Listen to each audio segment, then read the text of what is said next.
So 3 and it can be 6. Yes, So try times 2. all the design of Yes, the Lord. stage. Oh my gosh.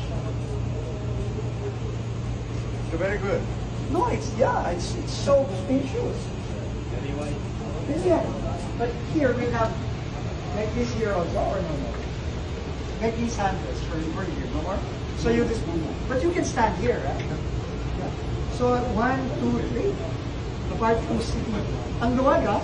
Mas maluwag siya kumpara sa mga ginagamit ngayon na bagon sa MRT-3 at LRT-1. At dahil mas malaki nga yung kapasidad nito, inaasahang makakapagserbisyo ang MRT-7 ng 600,000 na pasahero kada araw sa unang taon ng operasyon nito. Kalaunan, tinatayang aabot ito ng 850,000 na pasahero kada araw.